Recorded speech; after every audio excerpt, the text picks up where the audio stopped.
Hi, I'm Dan Heber, and this is the lecture video to accompany the reading assignment for Susan Moller Okin in her discussion of a feminist critique of justice.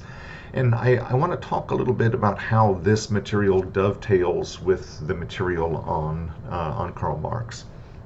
So let me go back to one of the last lecture topics in that first unit. We had, at that point, we had talked about a feminist critique of epistemology. And remember what I said at that time. By critique, we don't mean criticism. Criticism is just a thumbs up or thumbs down evaluation of something. A critique is different. A critique is a slow and careful analysis of the presuppositions of that study. So that's the sense in which we looked at Marx as a critique of traditional justice, because traditional justice is just sort of taking the social contract and competition as givens. It's like, well, it's a good thing that we have competition. It's a good thing that we have the social contract. And what Marx does is say, well, it's actually not a good thing. Private property isn't necessarily such a great thing. A social contract it just reinforces the status quo and makes the bourgeoisie better off. So that's the sense in which he was offering a critique. And Susan Moller Okin is doing the same thing. She is going to be undertaking a critique of those traditional theories. So by traditional theories, think people like John Locke, think people like Thomas Hobbes, think people like John Rawls. And in a couple of ways, Susan Moller Okin's approach is similar to that of Marx. Because remember, with Marx, he talked about these oppositions and how there's one group that's exploiting another group. You have the bourgeoisie and they're exploiting the proletariat. So it's oppositional and it's exploitation. Susan Moller Okin is doing the same thing there, but instead of talking about it in terms of class distinctions, the economic class of the bourgeoisie versus the economic class of members of the proletariat, what Susan Moller Okin is doing is using gender as a class, where you have one gender, women, who are being exploited by this other gender, men. So you have one group that's gaining, and they're gaining at the expense of this other group. So that's the sense in which it is talking about conflict theory more generally, and also this notion of exploitation and alienation. So that's the connection between a feminist critique of justice and a Marxist critique of justice. Let me scroll down here and just get right into some of the points that Susan Moller Okin is making here. Let me just go ahead and read this this passage here. Now, the statistics she gives are different. I think she wrote this book, Gender, Justice, Gender and the Family. I think it was 1981. It doesn't say anywhere there. I think it's 1981. Somebody double check me on that. I'm not that far off. So the point being that these statistics aren't going to be up to date. These statistics are going to be 4 to 4.5 decades old. But even though the numbers have shifted, we still have a dramatic, difference between men and women. So let me just go ahead and read this blue highlighted passage here. Susan Moller Okin says, 1/2 of poor and 3/5 of the chronically poor households with dependent children are maintained by a single female parent. The poverty rate for elderly women is nearly twice that for elderly men. Now, again, those statistics have shifted a little bit, but they're still not equal. And part of what Susan Moller Okin is going to be saying is that, well, we live in a country that has a constitution that guarantees equal protection under the law. If men and women, male and female, let me use the more specific language here, if male and female, and the difference between men and women and male and female, men and women, that would be a biological distinction. Male and female would be a gender distinction. And so gender is based on society, sex is based on anatomy. If males and females were truly treated as equal, then why do we see these kind of discrepancies? Why do we see this disparity? If males and females are in fact equal, being treated equally under the law, then why is the poverty rate for elderly females twice the rate for elderly males? So that's her beginning point, right? She's wanted to ask some questions here. And what she's going to, do in answering that question is say, hey, well, the reason for that discrepancy is precisely because we have these oppositions. We have this, this conflict between these two groups, male and female, and one of those groups is being exploited, and one of them is doing the exploiting. Now, let me take a little sidebar there. Whenever we talk about exploitation in this context, we're not talking about, people sitting in a back room and rubbing their fists together and wondering how this exploitation is going to be taking place. Of course, maybe that does happen, and I think history shows that that has happened. But on the whole, whenever Susan Moller Okin and other theorists within this genre are talking about exploitation, they're talking about institutional exploitation. So they're not saying that there's this one group that is getting together and purposely trying to stomp women down and keep them down here. What she's saying is that we have these institutions, we have these societal institutions that serve to keep women down here. And who is it as a group that benefits from women down here? Well, it's not women, right? It's not females that are benefiting from that. It's males that are benefiting from that. So let me scroll down here. One of the there's where she's talking about difference between sex and gender. The main thing here, let me scroll down, this catchphrase, if you will, the personal is political.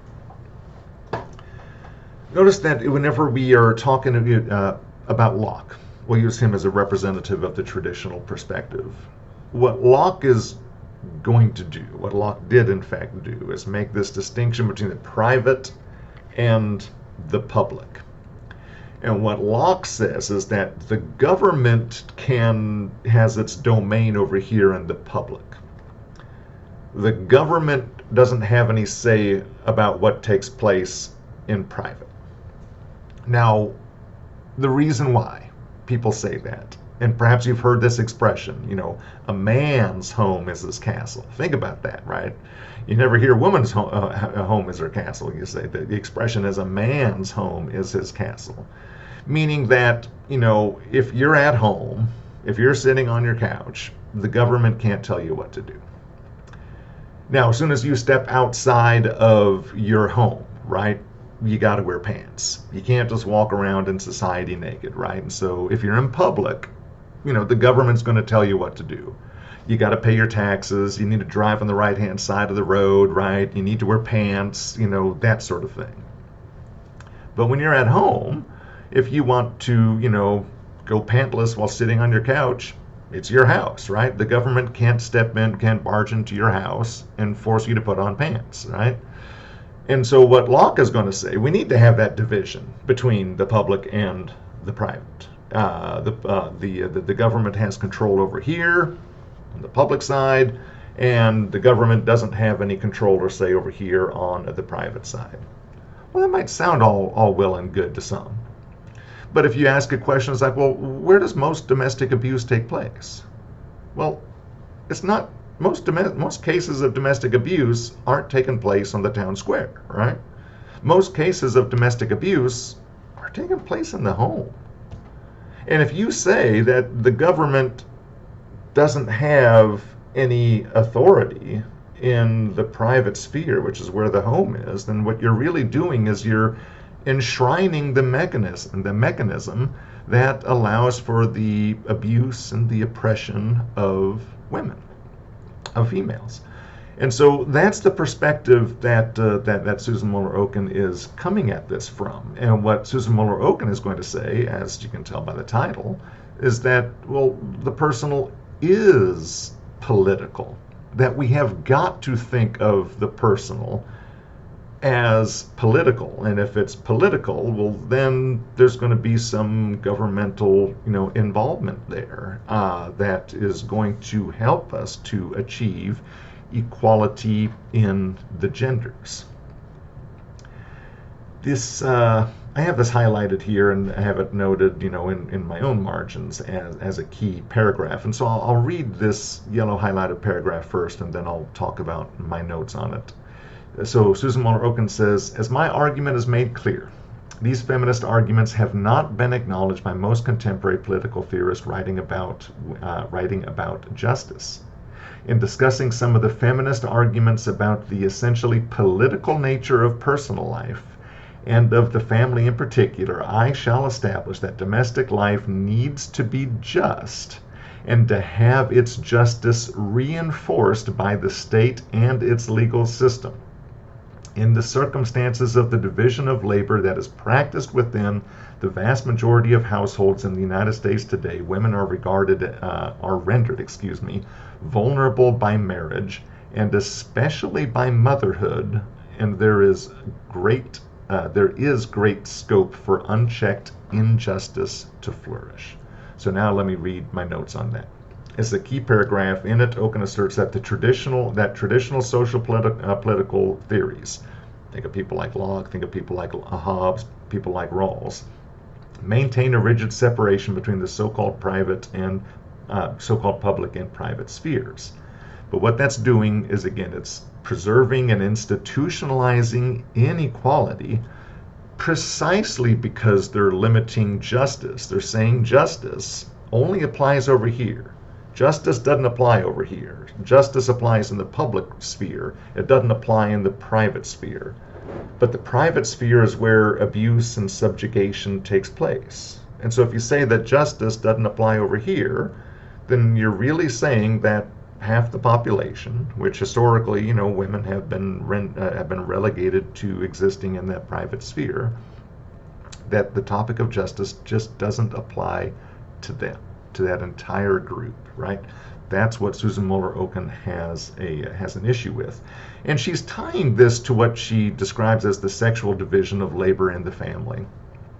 And just to think about some examples of what she means here, you think of we have a school system. So we assume that the parents are both working out of home. So we assume the existence of this married couple.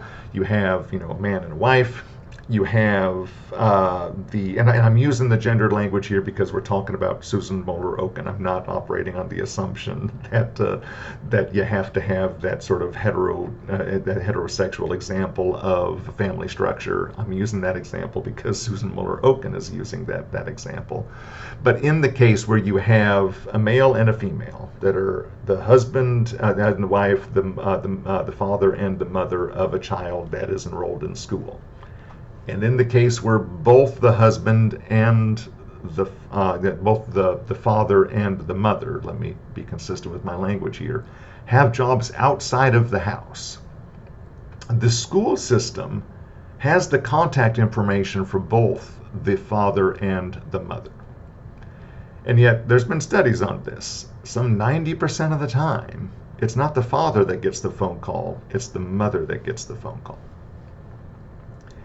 And so now look what happens as a result of that. The mother, female in this situation, has to leave her job. She has to clock out. She has to tell her boss, hey, my kid's sick, I got to go to the school. And now she disappears. She goes, she picks up the kid, she takes the kid home. She has to stay at home with the kid the rest of the day. Well, notice that her work record no longer looks as good as the work record of the father, who didn't have his job interrupted. And so at the end of the year, whenever the bosses are looking at the employees of who has the better, who we're going to get a raise to, who has the better work record, well, the man's income is going to go up and the woman's income is going to go down as a result of these institutional structures that we have in society. So again, we're not saying that somebody is purposefully calling the mother instead of the father because they're trying to interfere with how much money and what kind of income that mother will be making over the course of her life. No, that's not happening. It's just that the fact of the matter is mothers get called more frequently than fathers. And so the mother's work schedule is interrupted more frequently than the father's. And why is that? Well, because historically, we've had this sort of cultural attitude that what men do is important and what women do isn't important. And so what the woman is doing can be interrupted. Call the mom. What the guy is doing is important. Don't call the dad. Leave him alone. Let him finish his work. And what happens as a result of that cultural attitude that we have, right? Again, we're talking about these institutional structures. Men's income level goes up, and women's income level goes down. And then you end up with this kind of economic disparity that puts women as a group at a social disadvantage that men as a group don't have to face. Now, there's another thing that goes along there with not only are we seeing a decrease in pay that women have as a group as a result of these sort of social institutions that we have. This recurs at a higher level. And let me read this yellow highlighted passage here.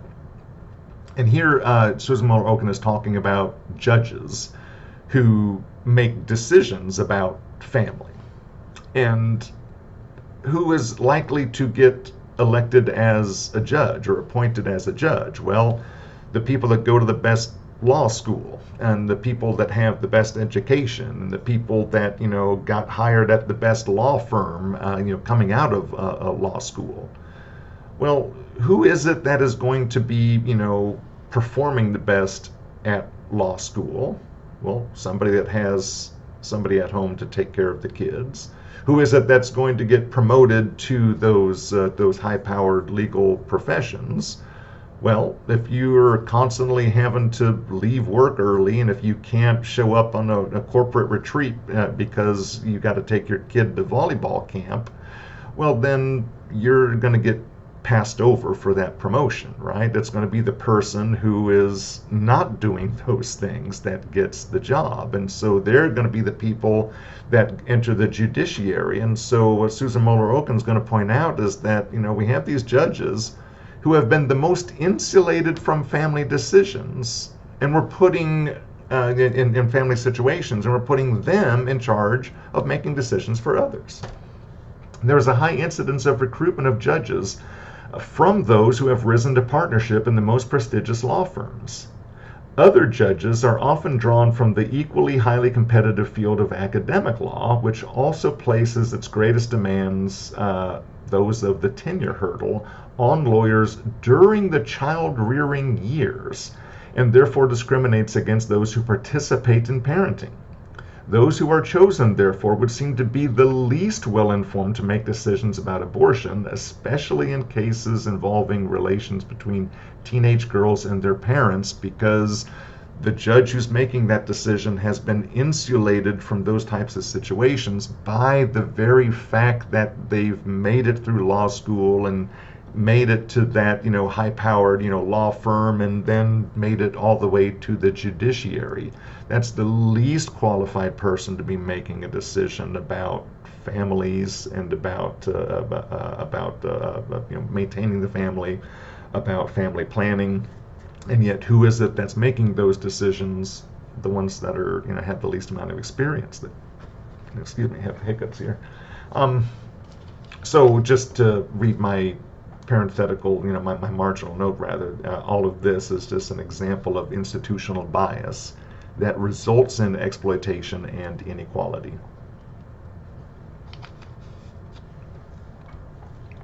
So here again in this blue highlighted passage that I double emphasized with the stars up each side, where she's still talking about that distinction between the private sphere and the domestic sphere, the public sphere and the private sphere. So I'm going to go ahead and read this. Contemporary feminism poses a significant challenge to the long-standing and still surviving assumption of political theories that the sphere of the family and personal life, that little thing we had over here, right, is sharply distinct from the rest of social and political life. That the state can and should restrain itself from intrusion into the domestic sphere, and that political theories can therefore legitimately ignore it, right? In contrast, both challenging and aiming to restructure the public domestic dichotomy are fundamental to the feminist enterprise. So, whereas traditional theories of justice are going to say that justice only applies over here to the public realm, the feminist criticism is that no, we've got to apply justice over both the public and the private. And until we do that, we're never going to see the kind of equality that our Constitution demands, equal protection under the law. And you'll notice once again that I didn't have you read all of this. I had the reading assignment end on page 634, as I've mentioned several times. I try to be respectful of your time. If I can, get the fundamental ideas across in a shorter period, in a shorter amount of space with a reading assignment, that's what I try to do.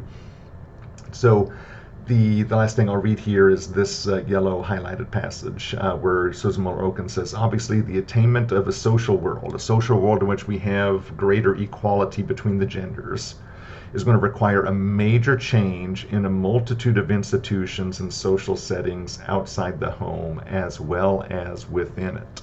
So I have that highlighted because I wanted to talk about the kind of feminist that Susan Moller Okin is. And so we have all kinds of different groups of feminism. We have liberal feminist and we have radical feminist. That's one division, the one that's pertinent to our present discussion. And so by radical feminist, we don't mean bad. It's not a disparaging term. It's only meant to contrast with liberal feminist. And the distinction is this. Liberal feminists want to work within existing institutions. Radical feminists want to change the institutions themselves. So why is Susan Moller Okin wanting to change the institutions? Because it's the institutions that we have that are contributing to the disparity between male and female. So we can't work within and fix it. We've got to scrap that system. We need a radical change to society itself. We've got to stop thinking of justice that only applies to that public sphere, and we've got to start thinking of justice as something that encompasses both the public sphere and the private sphere. And that would obviously involve a major restructuring to our societal institutions. And so it's in that sense that Susan Moller Okin is identified as a radical feminist. So with all those things being said, I've touched upon everything that I needed to talk about for the purpose of this video. There are some, I think there's just there's one short video and then there's one sort of longer video that is on the topic of a feminist critique of these traditional theories of justice. That longer video is about 25 or so minutes. It's very good.